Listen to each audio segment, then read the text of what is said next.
uma decisão ali naquela hora. Enfim, hoje eu quero falar para vocês que vocês podem fazer a escolha de vocês. E vocês têm total direito de fazer escolhas por vocês. Pode ser escolhas boas ou podem ser escolhas ruins, mas vocês têm o direito de escolher o que vocês quiserem fazer. E aí, uma vez eu estava assistindo acho que era um podcast de um cara, e ele é neurocientista. E aí ele falou o seguinte, que adolescentes são como uma Ferrari. Por quê? Cara, vocês são incríveis. Vocês são extremamente intensos. Quando vocês botam alguma coisa na cabeça, vocês pegam e fazem o negócio acontecer. É verdade ou não é verdade? Vocês não pensam nas consequências. Alguém já ouviu falar que adolescente é inconsequente? De uma forma ruim, né? Inconsequente. Mas vamos pegar a palavra inconsequente? O que é inconsequente? Que não pensa nas consequências. Mas isso tem um porquê, eu vou falar para vocês. A ciência fala que o nosso córtex pré-frontal, ele só é formado... você sabe, né, Gabi? Ele só é completamente formado a partir dos 25 anos de idade. O que é o córtex pré-frontal? Vou ler para você. O córtex pré-frontal é responsável pelo pensamento crítico, tomada de decisão, autocontrole, planejamento, atenção, organização, controle de emoção, de riscos e impulsos, empatia e resolução de problemas. Ou seja, não estou falando que vocês não têm nada disso, vocês já têm tudo isso daqui, vocês já podem fazer tudo isso daqui. Só que talvez não com excelência, talvez não façam com excelência. Por quê? Vocês não têm 25 anos de idade, aqui a gente está falando de fisiologia. Você pode até falar, não, mas eu já sou maduro para a minha idade. Mas o seu cérebro ainda não está 100% formado. Então, você acha que você está preparado, você ainda não está. E na adolescência, onde no nosso cérebro fica as tomadas de decisões? Chama amígdala cerebral. Amígdala cerebral. É isso? Você sabe bastante, né, Gabriela? Parabéns para você, te amo. Te amo também. E aí, o que é a amígdala cerebral? Ela é responsável pela impulsividade, por agressividade e por comportamento instintivo. Ou seja, aqui a gente está falando de ciência, tá? Enquanto vocês não completarem os 25 anos, aliás, quanto mais novo você for, as suas tomadas de decisões vão ser baseadas em impulsividade, agressividade, às vezes não física, às vezes uma agressividade verbal, o que para mim fez todo sentido, porque quando eu era adolescente, acabei de falar para vocês, que do jeito que minha mãe falava, eu já respondia e já tomava uma mãozada na boca, porque eu não tinha filtro. Inclusive, eu estou tendo filtro até hoje, eu estou aprendendo a passar o filtro, porque é algo que eu tenho dificuldade, mas eu vou melhorar. E um comportamento instintivo. Posso provar para vocês que isso é real. Hoje eu tenho a Lise. A Lise tem 1 ano de idade. O cérebro dela está em formação, vocês concordam comigo? A Lise estava quarta-feira, a gente estava na célula Emaús, e aí a Lise estava... Quem é da célula Emaús aqui? Vocês viram a Lise passeando lá, não viram? Na célula? Estava ela lá passeando. De repente, ela se empolga e ela acha que ela já sabe correr, porque ela acha que ela é madura já para isso. Então, ela acha que ela sabe correr.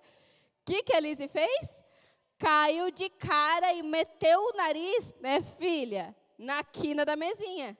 Consequência, tá com um roxo desse tamanho aqui, ó, no meio do nariz.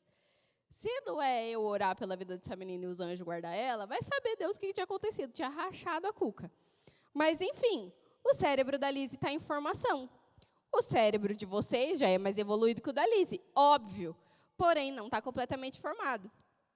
O meu cérebro... Mayara, mas você já tem mais de 25 anos.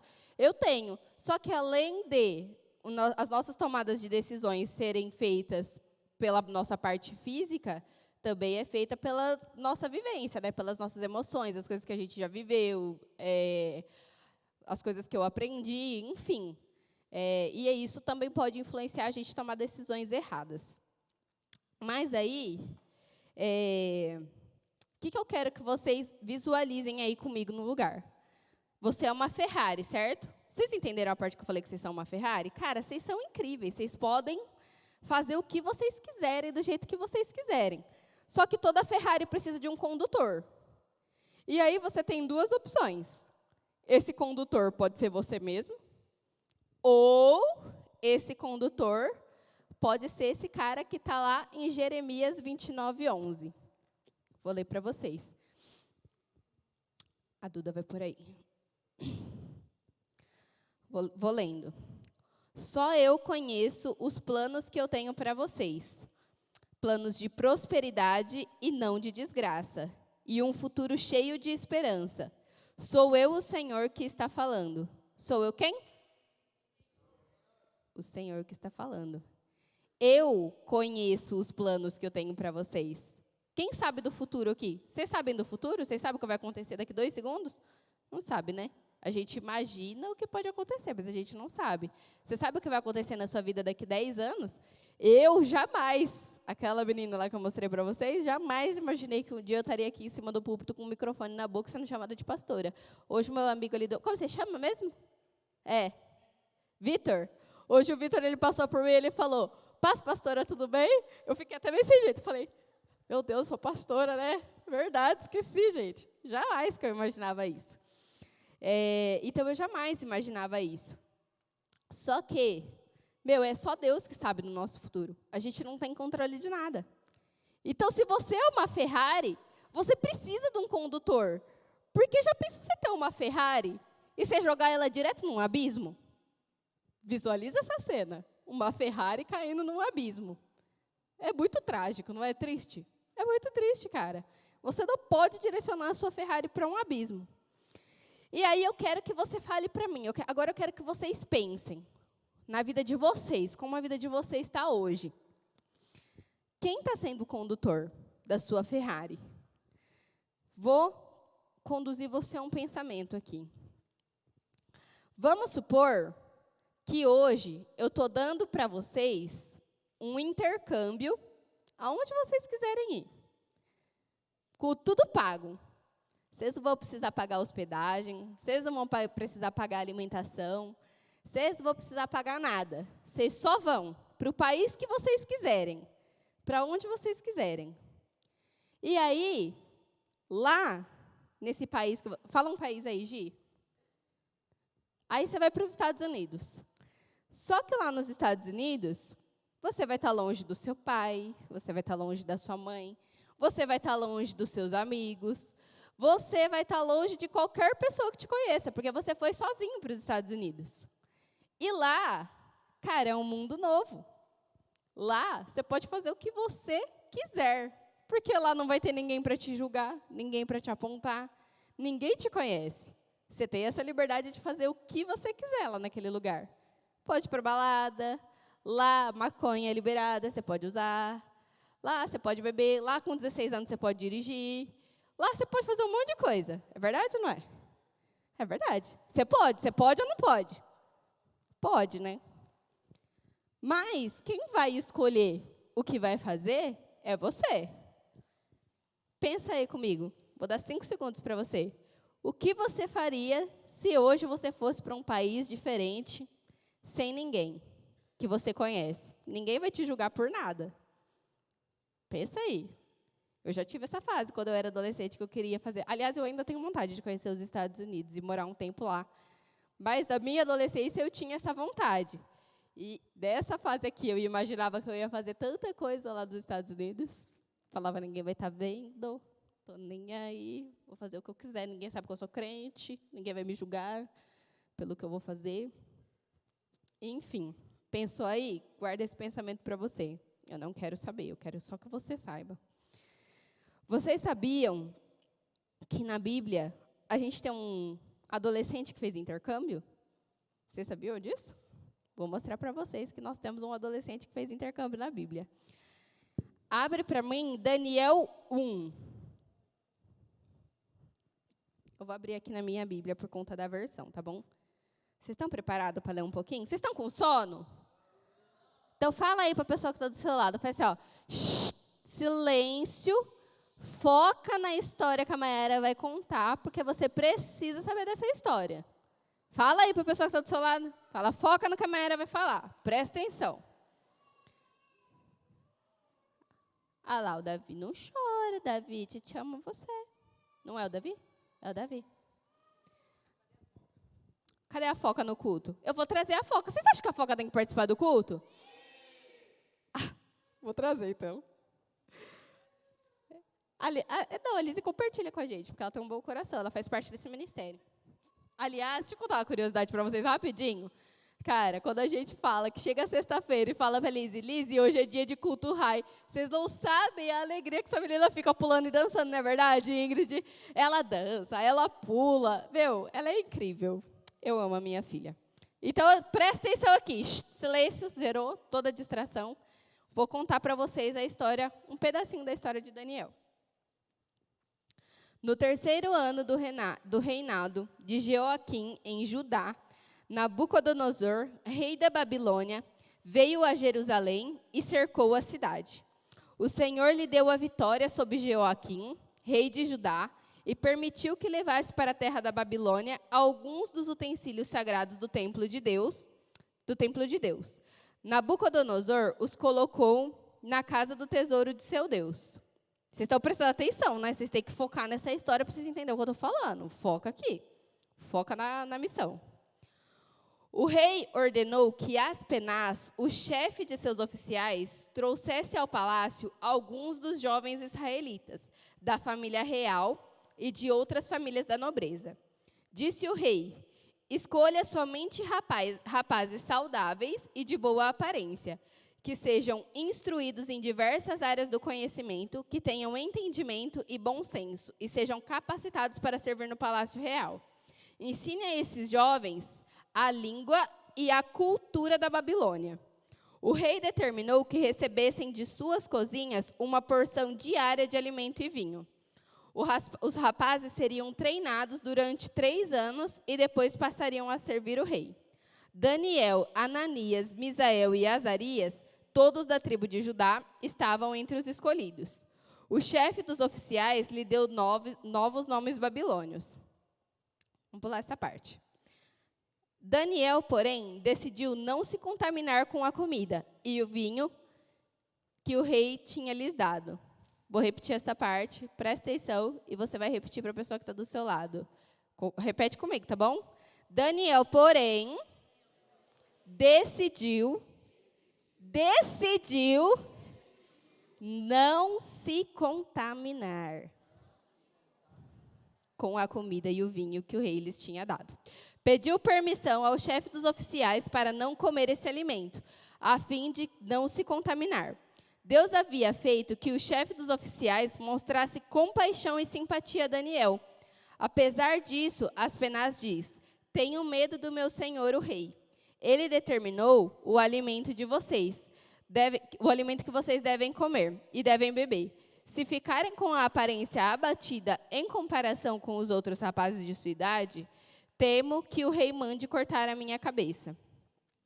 Vamos dar uma pausa aqui, só para a gente fazer uma avaliação.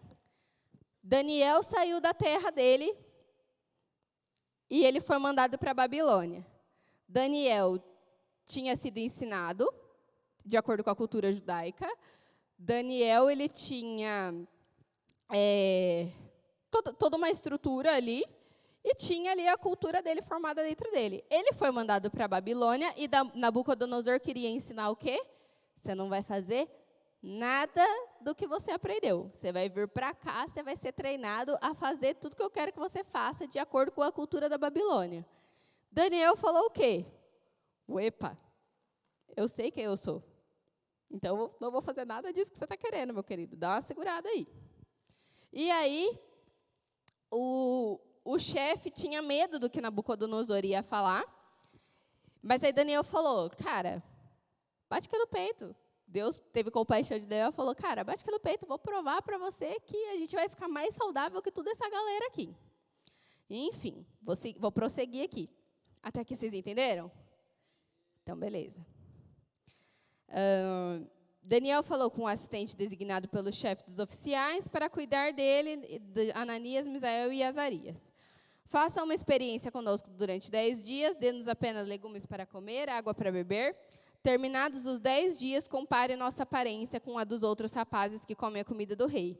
Depois decida de acordo com o que você ouvir. O assistente concordou com a sugestão e fez a experiência com eles durante 10 dias. Passados 10 dias, Daniel e seus 3 amigos pareciam mais saudáveis e muito bem nutridos que os outros rapazes. Depois disso, o assistente lhes dava legumes em vez de comida e o vinho era servido para outros. Deus concedeu aos 4 rapazes aptidão em comum para entender os aspectos da literatura e da sabedoria. Ou seja, porque os caras renunciaram viver a cultura da Babilônia, Deus falou, eu vou fazer desses caras os mais inteligentes. Mas, além disso, ele fez o quê? Eu vou deixar Daniel mais inteligente do que o resto da galera. Enfim, vou resumir aqui para vocês. E Daniel foi levantado como sábio, e ele foi lá, e ele interpretou o sonho do rei Nabucodonosor. Enfim, várias consequências foram geradas. Mas, o que eu quero que você saiba aqui? Por que Daniel decidiu não se contaminar com a cultura babilônica? Porque ele sabia quem ele era. Daniel sabia quem guardava a vida dele. Ele sabia. Daniel, uma curiosidade. Daniel, quando ele foi chamado, quando ele foi tirado da cidade dele e enviado para a Babilônia, ele tinha 17 anos. Ele era um adolescente. E ele também, nada mudou. O lobo frontal continuava, talvez até demorava ainda mais para o lobo frontal ser formado, porque hoje a gente é mais acelerado, mais rápido, né? Se hoje aos 25 anos, lá naquela época, devia ser formado com 365. E aí, ele era um adolescente. Ele também tinha tudo isso. Ele também era inconsequente. Ele também fazia as coisas na impulsividade. Mas ele decidiu não se contaminar. E aí, eu quero mostrar algo para você. Uma outra chave que eu quero que vocês segurem aí. Lá em Mateus, do 3 ao 16, fala assim. Deixa eu tomar uma água. Do 3 ao 16, não. Capítulo 3, do 16 ao 17. Depois do batismo, enquanto Jesus saía da água, o céu se abriu, e ele viu o Espírito Santo de Deus descer como uma pomba e pousar sobre ele. E uma voz do céu disse, esse é o meu filho amado, quem me dá grande alegria. Batismo de Jesus. Foi lá, batizou lindo pelo seu primo João Batista. E aí veio uma pomba, e através da pomba o Espírito Santo desceu, habitou sobre a vida dele, e Deus falou lá do céu. Este é o meu filho amado, a quem me dá grande alegria. Só que logo depois que isso aconteceu, Jesus foi enviado ao deserto. E lá ele ia passar por tentações. Então vamos seguir lá no capítulo 4, por favor. Em seguida, Jesus foi conduzido pelo Espírito ao deserto, para ser tentado pelo diabo. Depois de passar 40 dias e 40 noites sem comer, teve fome. O tentador veio e lhe disse, se você é filho de Deus, ordene que essas pedras se transformem em pães. Jesus, porém, respondeu, as Escrituras dizem, uma pessoa não vive só de pão, mas de toda a palavra que vem da boca de Deus. Qual foi a tentação de Jesus aqui? Vocês sabem? Pode falar. Não tem certo e errado. Qual foi a tentação de Jesus aqui? A primeira tentação? Alguém, gente? A comida? A comida, certo? Era o que eu achava também. Até eu me atentar nisso daqui. Quando Jesus foi batizado, o que Deus falou para ele? Você é meu filho amado. Certo? A quem eu me alegro. E a tentação, olha como o diabo, ele é sujo. Às vezes, a gente acha que o diabo vai tentar a gente nas coisas óbvias. É tipo, chamando a gente para ir para uma festinha, oferecendo um negocinho aqui, fazer uma coisinha erradinha ali. A gente só vê as coisas físicas. Mas olha só o que o diabo falou para Jesus. Se você é o Filho de Deus, Mas peraí, o que Deus falou ali logo quando Jesus se batizou? Você é meu filho amado. Vem o diabo e fala, se você é filho de Deus, coloca uma dúvida no coração de Jesus. Ordene que essas pedras se transformem em pães. Só que Jesus, ele sabia quem ele era. E a resposta dele para o diabo foi o quê? Uma pessoa não vive só de pão, mas de toda palavra que procede da boca de Deus. Você é filho de Deus. Ele já falou que ele é seu pai. A palavra tem poder. Então, quando o inimigo vier te atacar, você precisa lembrar quem você é. Cara, você é filho de Deus. Você é filho de Deus, você não pode esquecer disso. Não é eu sou filho de Deus, então eu não posso pecar. É eu sou filho de Deus, eu não preciso disso, porque o meu Pai se alegra em mim. É isso. Vocês compreendem isso? É isso. Seguindo. Vou ter que resumir aqui, porque já é quase 10 horas. Galera, quem vocês querem que conduza a Ferrari de vocês? O louvor pode subir já, por favor. Quem vocês querem que conduza a Ferrari de vocês? É o seu pai, aquele que se alegra de você, e ele sabe o que ele tem, aquele que tem planos de bem e não de mal para a sua vida? Ou você quer tomar suas próprias decisões? Cabe a você, você pode decidir. Você tem esse poder de escolha, você pode fazer o que você quiser.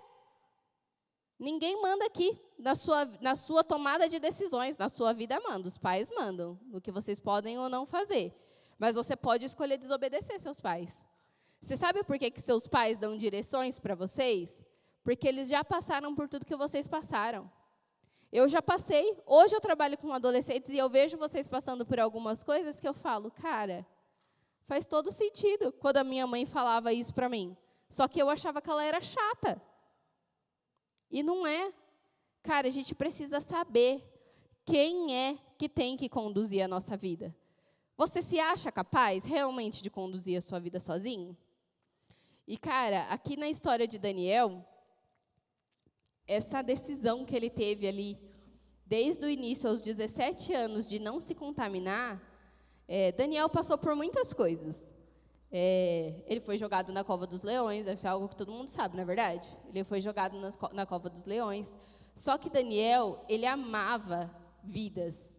E o desespero dele, eu convido você a ler o livro de Daniel depois. E o desespero dele era que as pessoas soubessem que eles eram filhos de Deus. E que eles não precisavam fazer as coisas que o Nabucodonosor impunha sobre a vida deles, e depois que os outros reis vinham impondo também. Cara, é engraçado. Depois eu estava lendo a história de Daniel, e aí me veio uma visão. Cara, Nabucodonosor, ele tinha um probleminha de personalidade. Vocês assistiram Madagascar? Sabe quem é o rei Julius? Julius. Como que fala? É Julius. Julius. O rei lá que vocês sabem.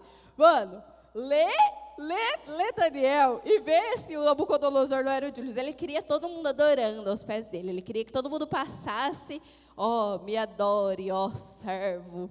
Não vai me adorar? Morra. Era igualzinho o rei Julius, coitado dele. Ele tinha um problema de personalidade. Mas ele foi tratado depois. E, cara, é isso.